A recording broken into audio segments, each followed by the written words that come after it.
بسم اللہ الرحمن الرحیم۔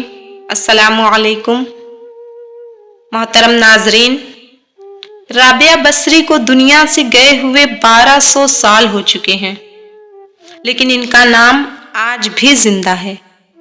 رابعہ بصری نہ کوئی شہزادی تھی، نہ کوئی ملکہ تھی، نہ کوئی حور تھی، اور نہ ہی وہ خوبصورت تھی، بلکہ ہر عورت کی طرح وہ بھی تھیں۔ مگر وہ روزانہ عشاء کی نماز کے بعد غسل کر کے کپڑے بدل کے اپنے خاوند سے پوچھتی، آپ کو میری ضرورت ہے؟ اگر وہ کہتے کوئی نہیں تو پھر پوچھتی مجھے اجازت ہے؟ وہ کہتے ہیں اجازت ہے تو پھر مصلی پر کھڑی ہو جاتی اور فجر کی نماز تک مصلی پر کھڑی رہتی تھی۔ ان کا خاوند جلد ہی فوت ہو گیا، جوانی میں ہی بیوہ ہو گئی، تو حسن بصری بصرہ کے ماں سارے مسلمانوں کے امام تھے۔ وہ خود آئے تھے، خود چل کے آئے ہیں کہ میں آپ سے شادی کرنا چاہتا ہوں۔ ان کو شادی کا شوق نہیں تھا، بلکہ رابعہ بصری کی نیکی اور ان کا جو اللہ سے تعلق تھا، اس وجہ سے ان کو یہ لالچ ہوا کہ میری بیوی ہو جائے تو اس کے طفیل شاید میری بخشش ہو جائے۔ تو ان کے پاس آئے، کہنے لگے رابعہ میں آپ سے شادی کرنا چاہتا ہوں۔ خود پیغام لے کر آئے تو انہوں نے فرمایا تم میری 4 باتوں کا جواب دے دو، میں تم سے شادی کر لوں گی۔ انہوں نے کہا کیا کہنا ہے؟ رابعہ بصری نے سوال کیا یہ بتاؤ میں جنتی ہوں یا دوزخی؟ کہنے لگے یہ تو مجھے نہیں پتا۔ اچھا یہ بتاؤ جب اللہ تعالی قیامت کے دن نامہ اعمال اڑائے گا، کسی کے سیدھے ہاتھ میں آئے گا، کسی کے الٹے ہاتھ میں آئے گا، مجھے یہ بتاؤ میرے سیدھے ہاتھ میں آئے گا یا الٹے ہاتھ میں؟ کہنے لگے اللہ کی بندی یہ بھی مجھے نہیں پتا۔ اچھا یہ بتاؤ جب اللہ نیکیوں کو تولے گا، کسی کی نیکیاں بڑھ جائیں گی، کسی کے گناہ بڑھ جائیں گے، تو میرے گناہ زیادہ ہوں گے یا نیکیاں زیادہ ہوں گی؟ کہا یہ بھی نہیں بتا سکتا۔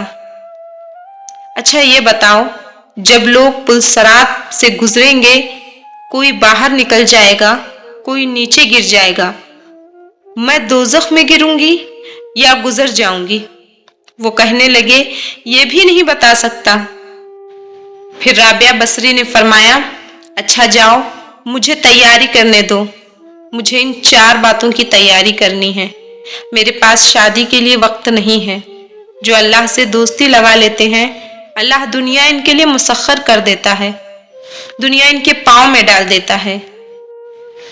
جب ان کے انتقال کا وقت قریب ہوا تو اپنی خادمہ سے کہا بس 2-4 آدمی بلا کے مجھے جلدی سے دفن کر دو، کسی کو نہ بتاؤ، صبح لوگوں کو بتا دینا۔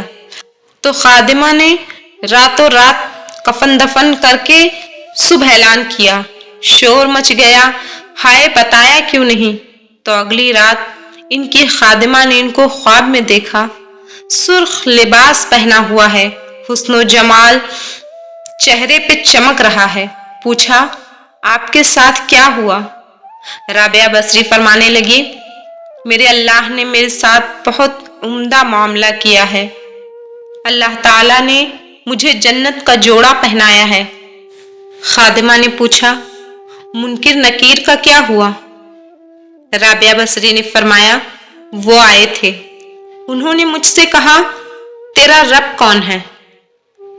تو میں نے کہا منکر نکیر جب اللہ کو 40 سال نہیں بھلایا تو اس 4 ہاتھ زمین کے نیچے آ کر بھلا کیسے بھول جاؤں گی؟ تو منکر نکیر کہنے لگے اب اس کے آگے کیا حساب لینا ہے، چلو بھائی واپس چلو۔ حضرت رابعہ بصری رحمۃ اللہ علیہ کے حسن و جمال کے چرچے پورے بغداد میں تھے، مگر جوانی کے شب و روز انہوں نے یاد الہی میں گزارے۔ آپ رحمۃ اللہ علیہ کے چہرے پر پاکیزگی کا ایسا نقاب تھا देखने वालों की निगाहें खुद बखुद चमक जाती थीं। इसी जमाने में एक नौजवान ने उन्हें रात के वक्त एक कब्रिस्तान में चांद की तरह चमकते हुए देखा। वो नौजवान आप रहमतुल्लाह अलैहा को गैर मखलूक़ात समझकर भाग खड़ा हुआ, लेकिन दूसरे सुबह वही चेहरा उसे बसरा के बाजार में नजर आया तो वो बहुत हैरान हुआ। रात दिन इसी चेहरे के तस्वर में रहने लगा। आखिर दिल के हाथों मजबूर हो गया तो लोगों से इसका पता पूछता वो राबिया बसरी रहमतुल्लाह अलैहा के घर जा पहुंचा। हजरत राबिया बसरी रहमतुल्लाह अलैहा फरमाया करती थी, दिल के दरवाजे हमेशा खुले रखो, न मालूम महबूब किस वक्त दस्तक दे दे। नौजवान को खिलाफे तवक्के इनका दरवाजा खुला हुआ मिला। इसने अपनी धड़कनों पर बड़ी मुश्किल से कंट्रोल किया। रात का वक्त था, अंदर चिराग रोशन था। नौजवान उसी वक्त अंदर हो गया। हाले दिल सुनाने में क्या हर्ज है, ज्यादा से ज्यादा इनकार ही तो होगा। वापसी का दरवाजा हर हाल में खुला हुआ है। लेकिन जब वो अंदर जा पहुंचा वहां कोई नहीं था। अलबत्ता छत से ऐसी मखसूस आवाज आ रही थी जैसे कोई जेरे लब हिज्र का रोना रो रहा हो। नौजवान जैसे जैसे सीढ़ियां चढ़ता गया, हजरत राबिया बसरी ईशा की नमाज से फारिग होकर हम्दो सना ख्वानी कर रही थी। परवरदिगार, सारे सितारे रोशन हो गए, लोग सब सो गए।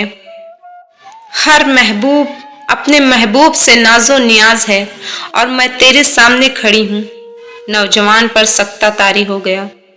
हजरत राबिया बसरी रहमतुल्लाह अलैहा पलट कर उसे ऐसी नजरों से देखा कि इसकी जबान गूंगी हो गई।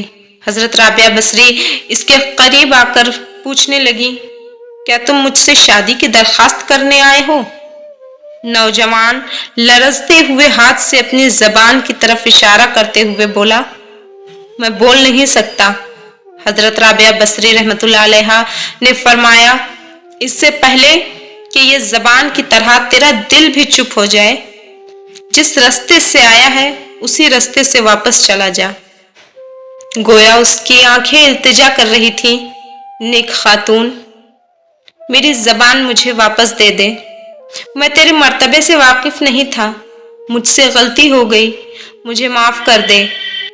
हजरत राबिया बसरी रहमतुल्लाह अलैहा ने फरमाया, नौजवान, तूने अगर मुझसे कोई ज्यादती की होती तो मैं तुझे माफ कर देती। मैंने खुद को बहुत पहले अल्लाह ताला के हवाले कर दिया था। अब तू अल्लाह ताला से सच्चे दिल से माफी मांग और तौबा कर, तो शायद तेरी जबान खुल जाए। इतना फरमाकर राबिया बसरी नमाज के लिए खड़ी हो गई। नौजवान भी सजदे में गिर गया। वो रो रहा था, न मालूम कब तक रोता रहा। जब वो होश में आया तो जबान वापस आ चुकी थी, तौबा तौबा का विर्द कर रही थी। और वो नौजवान बगदाद की गलियों में तौबा तौबा के नारे लगाता रहता। अचानक वो एक दिन गायब हो गया और फिर कभी इसका कोई पता न चला। हजरत राबिया बसरी के हवाले वो दरबार खुदावंदी में ठहरा था। शायर ने क्या खूब लिखा है, निगाहें वली में वो तासीर देखी, निगाहें वली में वो तासीर देखी, बदलती हजारों की तकदीर देखी।